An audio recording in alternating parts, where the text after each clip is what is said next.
Hey, it's Hunt. You found Hunt on Saints. We're talking black and gold football. Do us a favor, hit the like button, share your comments below, and hit that subscription button so you can get all of our content.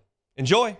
Set off the Jim's Firearms Hotline. Our guy Luke Johnson covers the black and gold for the Advocate. Joins us now. Luke, how sad are you not to be in LA anymore? Listen to me, man. I got up this morning at like 5:30 because I'm like, this is going to be the only time when it's completely terrible to be outside. I'm going to go for a run. It's going to be great. Opened my door to my backyard this morning to let my dogs out, and it felt like I'd like walked into an oven at 5:30 in the morning. This is BS. This weather does not. Nobody should be subjected to this. I think everybody should get to wake up and have it be 60 degrees and perfect outside. This hurricane that they had out there was like a light rainstorm. Like, let's get those kind of hurricanes here too. Like, the only complaint I had is that I was apparently living through an earthquake and didn't feel it. I kind of wanted to see what that was like. But Was outside there of that, was like there a any transfer thought that the climate over game here. wouldn't be played because of the hurricane? Well, I mean, they had no idea about the earthquake, right? But they had plenty of conversations about the game itself. And from everything I was able to gather, I mean, they were talking about it, they were considering it. But yeah, I think the sense was that they wanted to play the game, which I know a lot of my colleagues disagreed with that, and I was not really too keen on either. Yeah, I mean, there's a lot of people out there who have to be there. It's not just the players and the coaches. It's people who are working the stadium and stuff. People who live in the area, where if it's really like a legitimate threat of bad weather, of potentially like life-threatening stuff like flooding. And thankfully, we didn't see any of that happening. But if that's happening and people are stuck out there, it's a big risk that you're taking. So. Conversations were had. It just never got to that point. They wanted to play, so they played. What was your biggest takeaway from the action on the field in SoFi? I think the biggest thing was that they didn't let their starters play, which I was happy about. And I think you should be happy about if you're a Saints fan. Like I know this is kind of a cop out here because it wasn't really about the action on the field, but it should be a good feeling that they saw plenty from those guys in 1 week and plus some joint practices where they didn't feel like they wanted to risk them because they feel good about this team. And that was, I asked the last question at Dennis Allen at the end of that game. I said, "What did you learn out here?" And he's like, "We learned we have a good football team." And I think that they're in a good spot right now, man. When we talked last week at this time, you were really raving about the defensive effort that they had in Thursday's practice.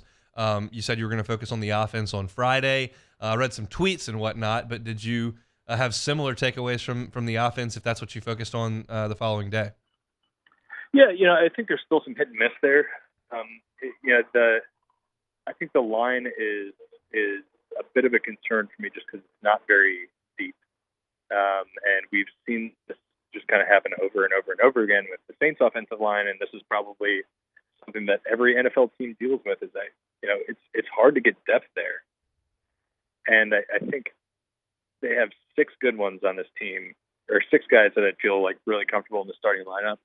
If you take one of them out, I think you're fine. If you take 2 of them out, I think you're okay. But like if you start getting to the point like that they have been in the last 2-3 years, where you're missing 3 starting offensive linemen at once, 4 starting offensive linemen at once. Like, I mean, these are legitimately things that they've dealt with. I think they could be in a real big problem. We've seen it throughout this preseason where they can't run the ball. I don't know the numbers off the top of my head, but it feels like they're averaging about 2.5 yards per carry as a team right now in the preseason. And that's because they basically had their number 2 offensive line out there for the entire time. Jameis Winston's taken a bunch of sacks. That part concerns me. But I think when you look at literally everything else in this offense, Derek Carr, I think, is going to be really, really good. I don't think we saw anywhere close to the best version of him throughout his time in Oakland or Las Vegas. I think their skill position players are actually legitimately good this year. really, they have so many places they can go with the ball. I think they can hide the fact that Mike Thomas is not like 2019 Mike Thomas anymore, and they can let him be like the number 3 option. He's a pretty good number 3 option. Yeah, I just think there's so much to like with this, but all of that, a lot of that comes undone if they have these mass injuries on the offensive line again this year. If I assume that Jamal Williams is the lead back, and I know that Alvin Kamara is not there the first 3 weeks, who's number 2? Did Kendre Miller, or has he proven he's ready for that, or do you have to go back to the LSU product, Darrell Williams? No, I absolutely think Kendre is ready for that. I think that was, just talking about the guys who played in the game. I mean, he showed me some stuff against the Chargers that I needed to see. Right, like the knock on him coming out was that like he was a really good running back, but he just didn't know in the other aspects of the game. Like, could you trust him out there for pass protection? Could you throw him the football and rely on his hands? And he goes out there and, in the limited number of snaps that he has, he makes a diving catch, and he made some nice blitz pickups. I saw him make another nice blitz pickup today. I think he's reliable, and everything that you need him to be reliable on. In addition to being a good runner with the football. I feel totally comfortable with him at number 2. And, honestly, we haven't seen a ton out of Jamal Williams this preseason. We haven't talked a ton about him. But I think even after Alvin gets back, it wouldn't surprise me if he leads the team in rushing attempts this year. And they kind of bring AK back to more of that role that he played, that kind of like Joker role where he was really, really special his first couple of years. Maybe he's only getting 10, 11 carries a game, but he's getting 7, 8 targets a game too. You know what I'm saying? And I think they're able to do that because they feel comfortable with what Jamal Williams has done, and they feel comfortable with what Kendre Miller has done. Let's stay on offense, but I do have a defensive question that we'll get to. I saw some Twitter posts and Dennis Allen's sound from today about Michael Thomas and how he performed at practice today. You mentioned him earlier, but is he showing you something? I think he's coming on stronger in the last week. He's still not all the way back. And look, maybe he just might never get there, right? He's missed a lot of time. He's on the wrong side of 30. Yeah, I think if you're a wide receiver, having foot problems is not what you want to be dealing with. But there are things that he's like continuously adding back to his game that just makes you feel like, okay, like if you would have asked me this 3 weeks ago, I'd have been like, I don't know, maybe like 60 catches is the ceiling for him. Like he was dropping balls you're not used to seeing him drop. He didn't look very sharp in his breaks. He's being kind of bodied up by defensive backs he used to just own regularly. But all these things are starting to kind of come back a little bit. He ran like a really, really nice Lucy route yesterday, which, it's basically what Jamar Chase just racked up like 1,000 yards on in 2019, right? These full option routes. That's like vintage Mike Thomas stuff. So like you see that and you're like, okay, I'm really encouraged by that. Today, it was not, it's just a normal random practice play. It went for like a 7-yard gain, but like, it was a terrible throw by Derek Carr. He threw like behind him and nowhere close to his body, and he just like snatched the ball out of the air. You're like, okay, these are things I didn't see you doing 2 weeks ago. 2 weeks ago, that would have been a drop. So he's making this progress that just makes you feel good about where he's going to be eventually this year, where I didn't necessarily feel that way throughout camp. I still don't think he's the number 1 guy. I think Chris Olave is like the clear number 1 receiver on this team. I think Juwan Johnson's be the number 2. He's developed a really, really nice relationship with Derek Carr. But I mean, if Mike Thomas is like starting to show this stuff and he's maybe your 3rd option in the passing game, I think you feel pretty damn good about where your receiving options are. Chatting with Luke Johnson, covers the Saints for The Advocate @ Luke Johnson on Twitter. When I think of Peyton Turner, the buzzword is flash. He flashes, and then you look at the production in the regular season, it's not there. That was a flash in the preseason game, beating a second-team tackle. Has there been more of that? Yeah, I was just talking to somebody about this today. I feel like there's more substance than flash this year, right?